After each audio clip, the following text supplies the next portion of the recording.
Baik, Assalamualaikum warahmatullahi wabarakatuh. Perkenalkan, nama saya Fitri Wihayani dari kelas Psikologi 5B, yang mana di sini saya akan menjelaskan tentang bentuk intervensi dalam kelompok untuk memenuhi tugas mata kuliah Psikologi Komunitas. Slide pertama ini menjelaskan tentang pengertian intervensi. Nah, di sini saya mengambil pengertian dari HIMSI 2010 yang dimana menjelaskan bahwa intervensi itu merupakan suatu kegiatan yang mana hal itu dilakukan secara sistematis atau juga terencana.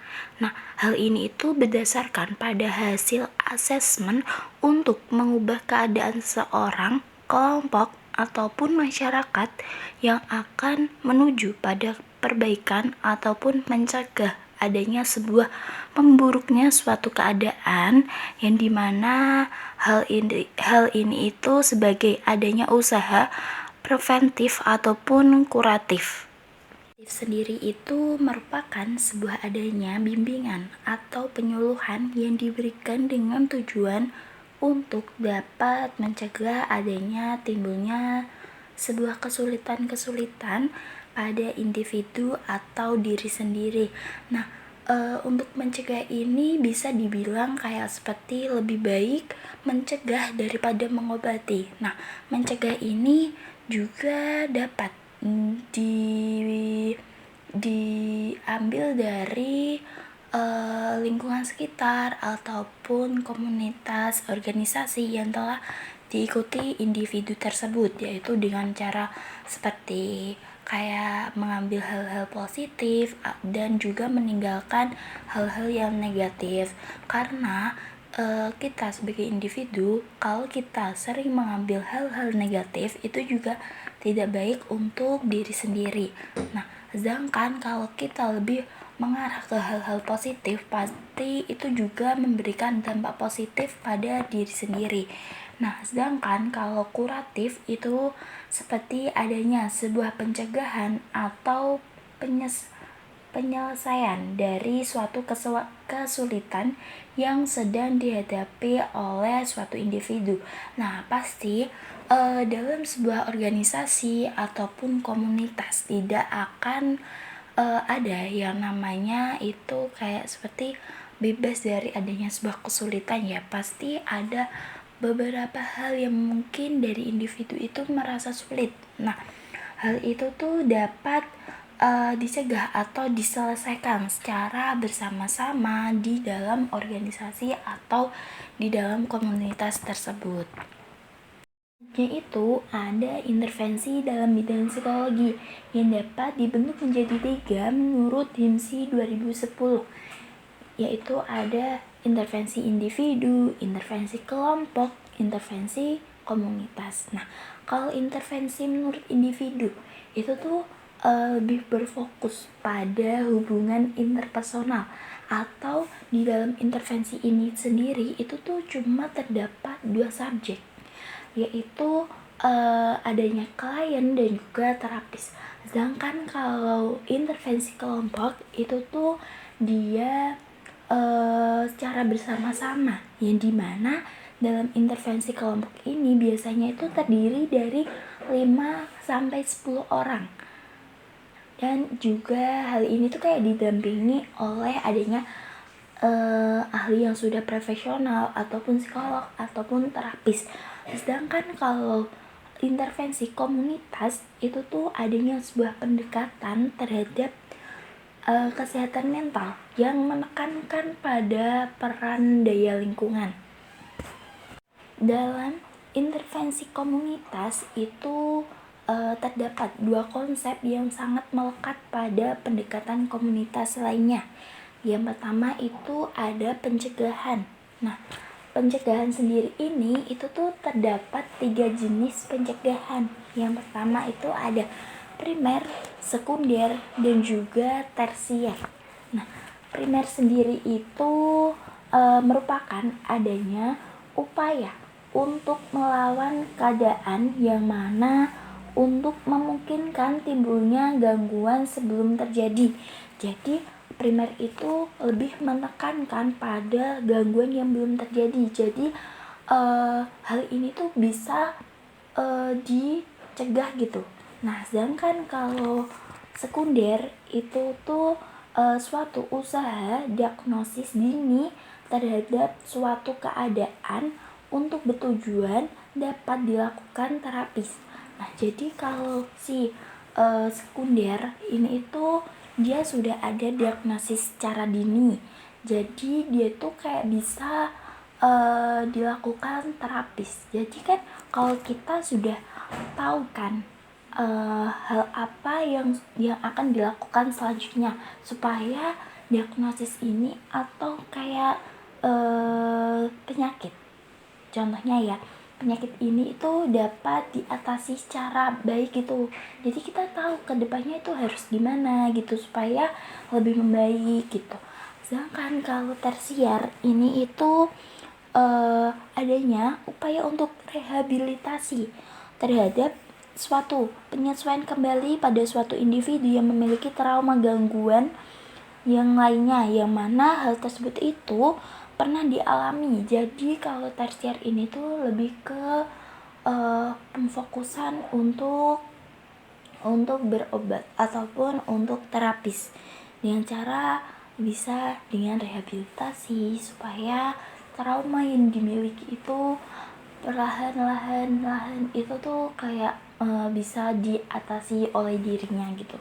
Yang kedua itu ada pemberdayaan, yaitu merupakan suatu upaya pencegahan terbentuknya perasaan tak berdaya dan perasaan pada individu atau kelompok yang terkena suatu dampak perubahan lingkungan yang merugikan.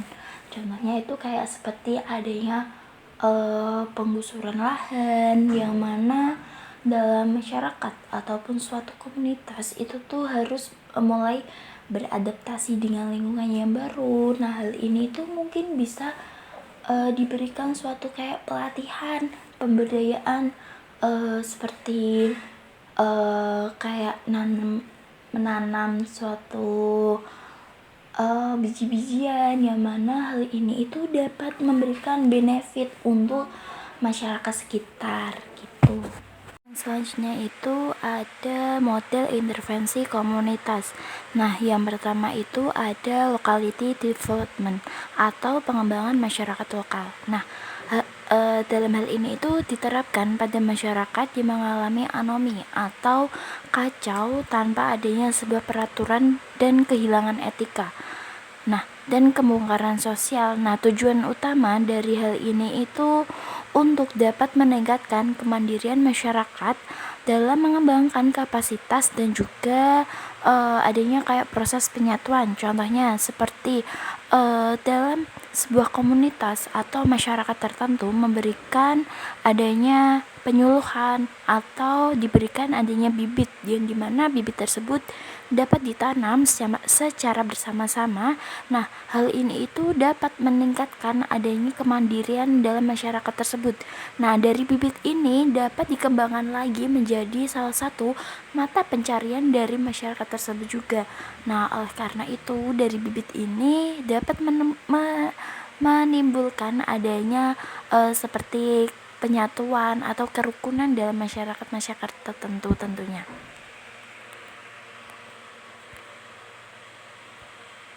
Terus yang kedua itu ada social planning atau model perencanaan sosial. Nah, hal ini tuh diterapkan pada masyarakat yang memiliki masalah sosial yang lebih signifikan, seperti kayak adanya masalah kesehatan fisik dan juga mental, atau kayak masalah perumahan atau masalah untuk waktu luang. Nah, kalau social planning ini mungkin bisa lebih mengarah ke ahli yang lebih ke profesional ya. Kalau yang ketiga itu ada social action atau aksi sosial, yang dimana hal ini tuh bisa diterapkan pada populasi yang lebih dirugikan oleh pihak lain. Dalam hal ini terdapat kesenjangan sosial seperti adanya perampasan hal atau terjadinya sebuah ketidakadilan seperti contohnya ya, seperti adanya